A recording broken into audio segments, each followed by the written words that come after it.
Alright, सो जो next article आज का है that is about green hydrogen, या particularly about national green hydrogen mission of India of course. So कुछ tidbits पहले देख लेते हैं, बैकग्राउंड देख लेते हैं, उसके बाद आर्टिकल पे आ जाएंगे। So before going into the articles, थोड़ा सा पहले हम देख लेते हैं ये डिफरेंट टाइप्स ऑफ हाइड्रोजन्स क्या होते हैं, सो दैट हम आगे आर्टिकल में यूज़ कर सके ये टर्म्स। तो हाइड्रोजन काफ़ी ज़्यादा efficient fuel, almost negligible pollution, used as fuel in rockets, production of ammonia etcetera etcetera, जो कि हमारे आर्टिकल में भी सबसे पहले लिखा हुआ है। आई थिंक यहाँ पे आप देख लो, ये लिखा हुआ है, ठीक। रिफाइनरीज में इलेक्ट्रिसिटी, ये इसके कुछ यूजेस है, but the actual use of hydrogen as fuel is ये नेग्लिजिबल पोल्यूशन करता है। सो हाइड्रोजन एक वे है for development without harming environment, जिसको हम नॉर्मल टर्म्स में सस्टेनेबल डेवलपमेंट कहते हैं। अब ये जो वे है उसके लिए हमें हाइड्रोजन फ्यूल बनाना है, और इस हाइड्रोजन को बनाने के लिए जो प्रोसेसेस यूज़ होते हैं उनको भी उतना ही सस्टेनेबल होना चाहिए।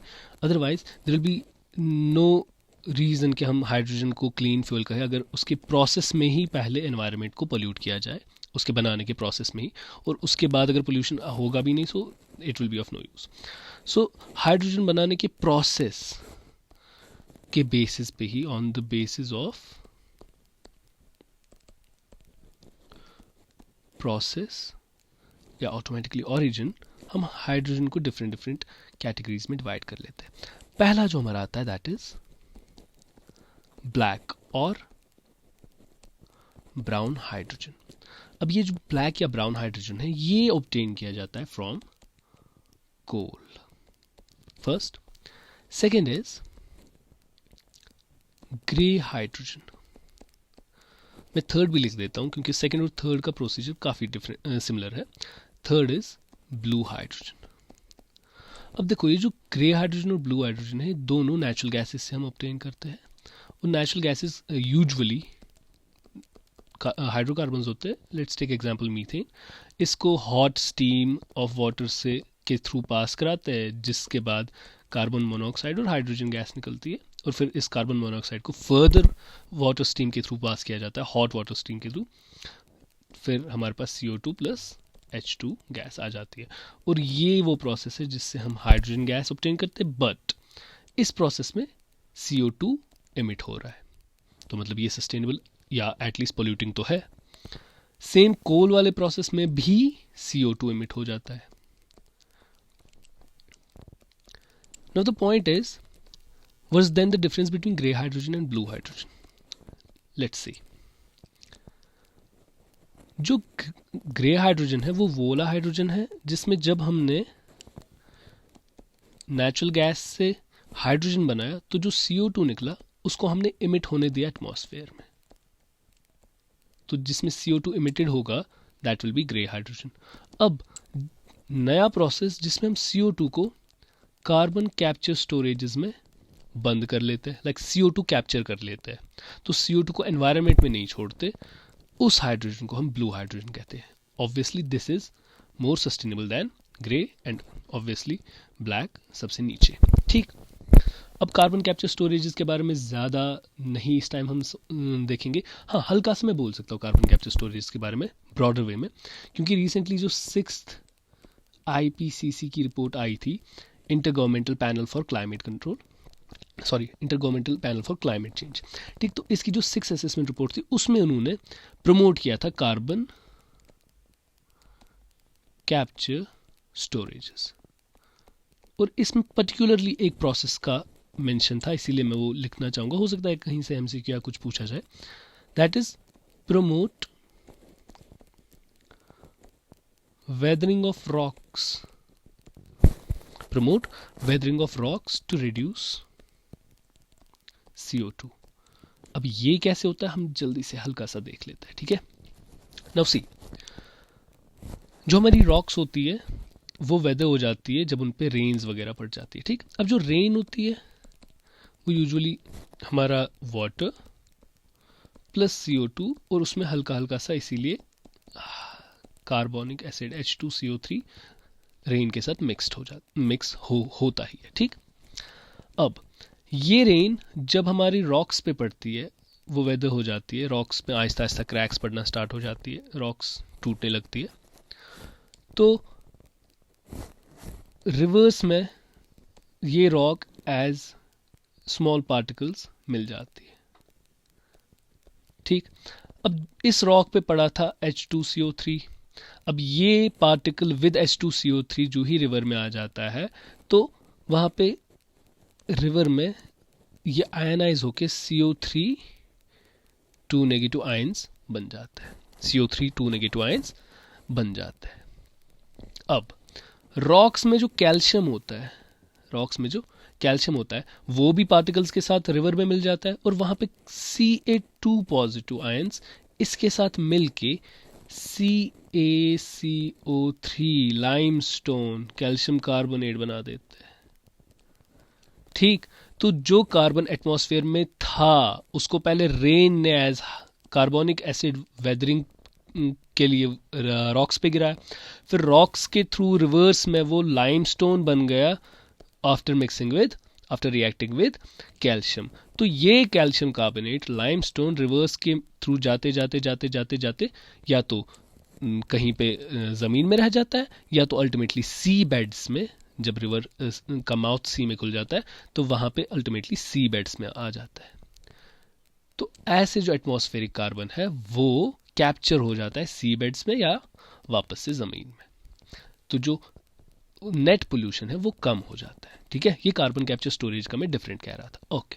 ये थोड़ा सा डाइग्रेशन था मेन टॉपिक से, हम वापस मेन टॉपिक पे आ जाते हैं। ऑलराइट, तो black hydrogen obtained from coal, grey hydrogen obtained from natural gas, and carbon dioxide is emitted in the atmosphere. Blue hydrogen also obtained from natural gas, but carbon dioxide is captured in carbon capture storages. Now the fourth one is green hydrogen. Green hydrogen पेड़ों से नहीं आता है, ये बात ध्यान रखना, ठीक है। तो ग्रीन हाइड्रोजन कहाँ से आता है? ग्रीन हाइड्रोजन हम लाते हैं वाटर के इलेक्ट्रोलिसिस से। Electrolysis, those who don't know electrolysis, that is simply electricity use की जाती है पानी को ब्रेक डाउन करने में। पानी मतलब H2O, आयनिक फॉर्म में लिखे तो H पॉजिटिव OH नेगेटिव।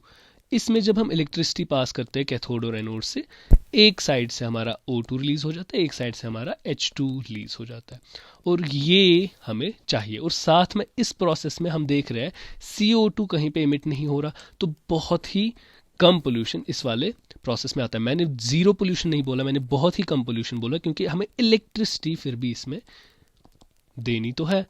अब ये इलेक्ट्रिसिटी कहाँ से आएगी? ग्रीन हाइड्रोजन वो हाइड्रोजन होता है जिसमें ये इलेक्ट्रोलिसिस वाली इलेक्ट्रिसिटी रीन्यूएबल सोर्सेज से आएगी, ठीक है। रीन्यूएबल सोर्सेज, किसी थर्मल पावर प्लांट से नहीं, हाइड्रो पावर प्लांट से नहीं, ये आएगी रीन्यूएबल सोर्सेज से, लाइक हमारा सोलर प्लांट हो, लाइक हमारा विंड एनर्जी हो। इन सब से जो हम इलेक्ट्रिसिटी लाएंगे, उससे जो हम वाटर को इलेक्ट्रोलाइज करेंगे और वहां से जो हाइड्रोजन निकलेगा उसको हम ग्रीन हाइड्रोजन कहते हैं। अब ये वाला प्रोसेस क्योंकि बहुत ज़्यादा इंफ्रास्ट्रक्चर चाहता है स्टार्टिंग में, तो जब तक इंफ्रास्ट्रक्चर फुल होगा नहीं तब तक कॉस्ट बहुत ज़्यादा होगा। वही आर्टिकल ने भी मेंशन किया है, हम इस वाले सेक्शन में देख सकते हैं, जब आर्टिकल मेंशन कर रहा है कि जो ब्लैक हाइड्रोजन है वो 0.9 to 1.5 डॉलर्स पर केजी हमें बन जाता है, बट आते आते आते आते जो हमारा ग्रीन हाइड्रोजन है उसका कॉस्ट 3.5 to 5.5 डॉलर्स पर केजी रहता है। दैट मीन्स ऑलमोस्ट 5 टाइम्स महंगा बन जाता है हमारा ग्रीन हाइड्रोजन पर केजी दैन ब्लैक हाइड्रोजन। और वो रीज़न है इस टाइम यूजुअली US जैसे डेवलप्ड कंट्रीज में भी ग्रीन हाइड्रोजन की जगह अभी ब्लू हाइड्रोजन या ग्रे हाइड्रोजन यूज़ किया जाता है, और अब कुछ सालों में ग्रीन हाइड्रोजन को इंसेंटिवाइज किया जा रहा है।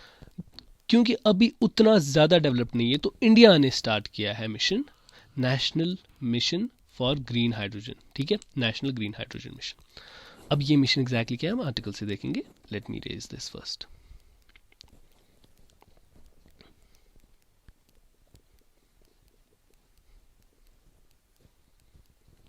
ऑलराइट,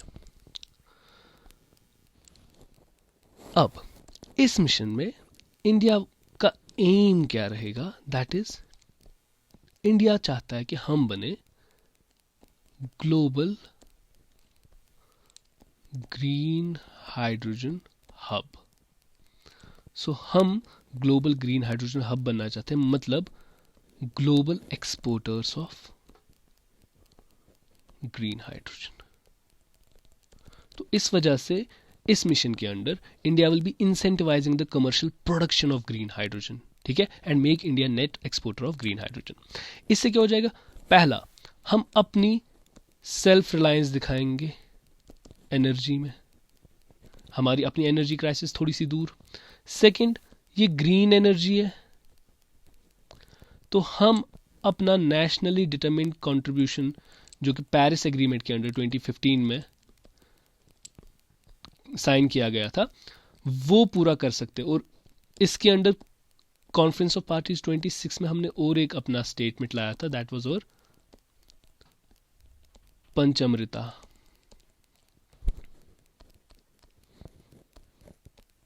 तो उसमें हमने जो 5 गोल्स अपने लिए, हम एक बार वो रिपीट कर लेते हैं, हमारा इंडियाज पंचमृता। जो पहला गोल था उसमें that was net zero carbon emissions bye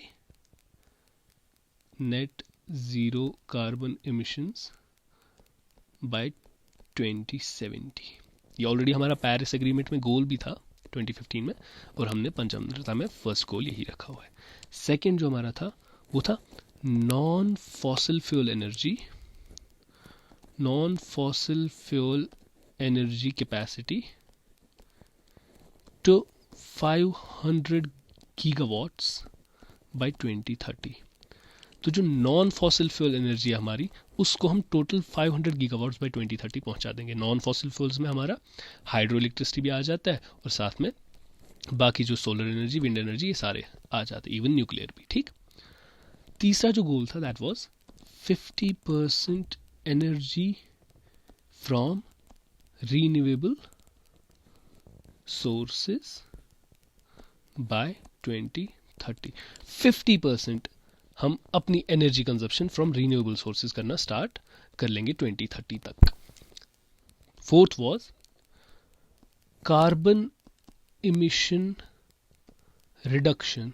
अब देख लो अच्छे से इस वाले को, by 1 billion tons from now, इस डेट से 2021 से टिल 2030।